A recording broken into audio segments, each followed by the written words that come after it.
terkait dengan ada kaitan dengan pembinaan maupun pendampingan dari stunting tadi, intinya apa aja, Bang? Ya, jadi kita itu kan sesuai dengan Rapasti, BKP sudah memberikan kebijakan strategi nasional sampai ke daerah bahwa untuk BKP itu untuk tahun 2023 kita juga kan melakukan upaya-upaya percepatan stunting di daerah juga. Di antaranya yang pertama adalah kita melakukan audit kasus stunting. Jadi setiap kasus stunting yang kita temukan di wilayah lokus, kita lakukan audit untuk melihat penyebabnya, faktornya apa, kemungkinan yang bisa kita lakukan untuk melakukan intervensi. Nah, diharapkan kasus ini bisa kita cegah, bahkan kita jadikan sebagai tolak ukur kita melakukan intervensi di daerah lainnya. Itu pertama, melakukan audit kasus stunting. Setahun ini kita rencanakan 4 kali audit kasus stunting. Yang kedua, kita juga melakukan LOKMIN atau mini lokakarya stunting tingkat kecamatan.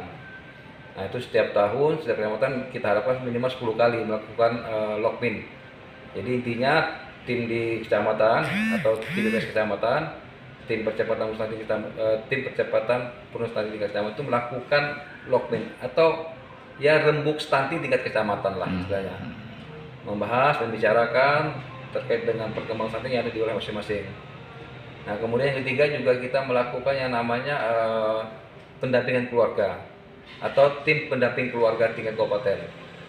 Kebetulan di Kobar kita sudah membentuk kurang lebih sebanyak 208 TPK yang tersebar di 94 desa kelurahan se-Kobar dengan jumlah anggota sebanyak 624 orang.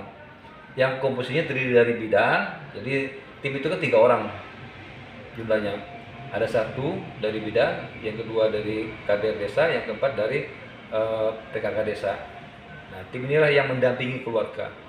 Jadi yang memantau, mendata, kemudian yang melakukan pelayanan, juga melakukan intervensi, serta melakukan koordinasi dengan pihak terkait yang ada di desa, kelurahan maupun di kecamatan.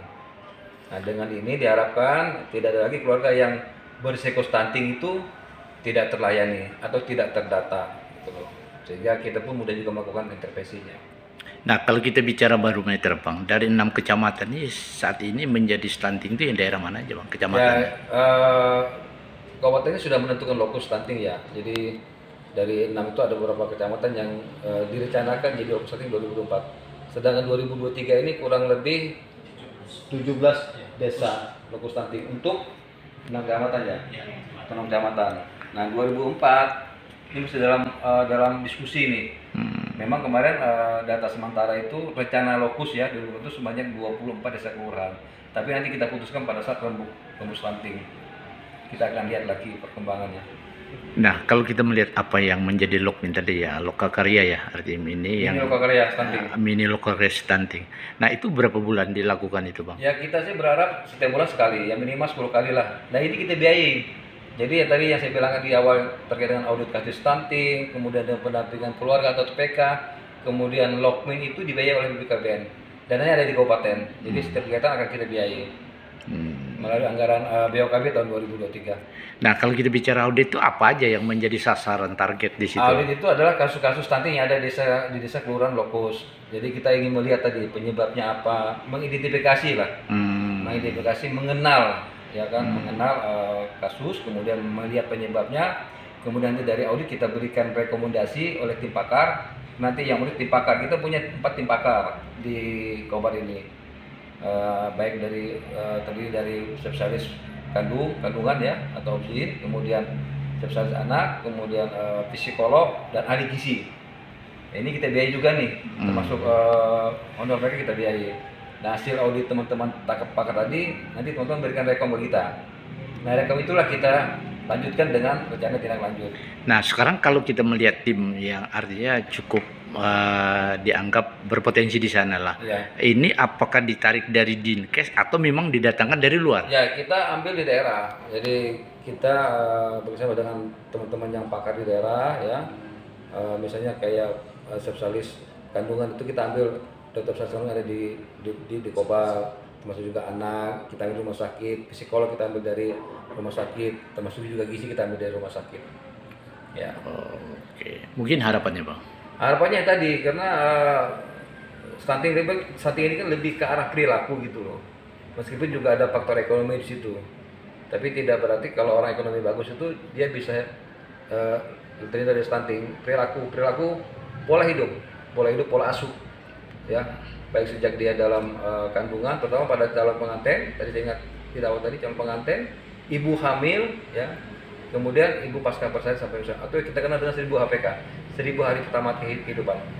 Jadi 1000 hari itulah menentukan seorang anak apakah dia akan stunting atau tidak. Jadi dari hamil 9 bulan, kemudian lahir lagi ditambah kurang lebih 2 tahun, sampai usia 2 tahun. Siap. Terima kasih. Sama-sama. Saya dengar informasi ya, tim Satgas ya, yang mana Satgas diuraikan sedikit apa sih peran fungsi tim Satgas itu? Ya, terima kasih. Perkenalkan, saya Sofia selaku Satgas Stunting untuk Kabupaten Kota Waringin Barat. Untuk fungsi dari Satgas Stunting sendiri itu bekerja sama dengan OPD, khususnya Dinas BP3AP2KB, Dinas Kesehatan, Bapeda, dan OPD lainnya dalam mengutamakan konvergensi untuk percepatan penurunan stunting di daerah, khususnya Kota Waringin Barat. Nah, sedikit Bang, kalau barometer daripada hasil evaluasi Satgas sendiri untuk melihat Kota Waringin Barat sampai sejauh mana stunting kalau kita melihat presentasi target, Bang? Kalau dari target sendiri, karena memang mengukur data prevalensi stunting itu menggunakan data EPP-GBM yang didapatkan dari Dinas Kesehatan, untuk kabupaten kita memang masih ada prevalensi anak stunted. Namun untuk stunting sendiri, karena stunting itu kan lebih ke perkembangan si anak tersebut, apakah memang dikatakan stunting atau tidak. Nah, ini memang memicu ada beberapa pemahaman di masyarakat yang masih belum menerima tentang hal itu. Maka dari itu, dengan anak stunted tadi, jika dilakukan pemantauan, terus pendampingan oleh TPK maupun oleh dinas-dinas OPD yang terkait, itu bisa meminimalisir faktor resiko terkena stunting. Nah, kalau standar stunting itu sebenarnya berapa sih minimal ukuran standar? Ya, kalau untuk ukuran stunted sendiri, kita lihat dari buku KIA yang di mana hal itu ada -2 SD standar deviasi, itu pengukuran dari WHO. Sedangkan kalau untuk dikatakan si anak tersebut stunting, itu memang mengalami ada keterlambatan dari pemahaman informasi, cara berpikir, dan melakukan dan pengukuran tinggi badan, berat badan itu juga dilakukan pengukuran.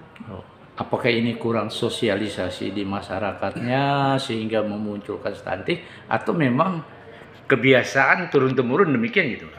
Kalau dari pemahaman tersebut, itu sosialisasi memang sangat penting, terlebih maka diharapkan Bapak Ibu atau yang ibu hamil tadi, bahkan anak remaja putri itu sudah diberikan informasi tentang minum tablet darah gitu, dan dilakukan setiap bulan. Itu diharapkan rutin bagi balita, baduta khususnya, untuk melakukan pengukuran penimbangan di posyandu, karena hal ini sebagai bentuk pendampingan dari tenaga kesehatan untuk masyarakat.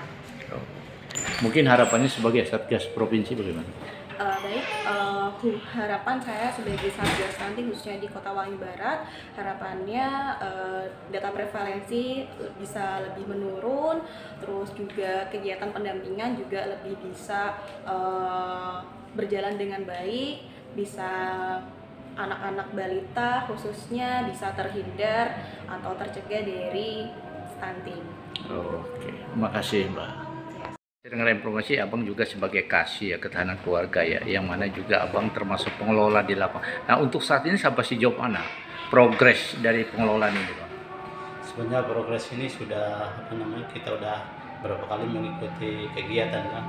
Kemarin itu kita terkait dengan lokus ya, seperti yang dijelaskan Pak Jamin tadi, kita berusaha mengurangi daerah-daerah menjadi lokus nanti dengan kita melakukan kerjasama baik dengan tim pendamping keluarga kita yang di lapangan maupun dengan tim dari dinas kesehatan, sehingga nanti peningkatan daripada lokus itu bisa kita kurangi seperti itu. Nah, mungkin Bang saat ini dengan ada sosialisasi dan pengelolaan, ada kendala di masyarakat itu?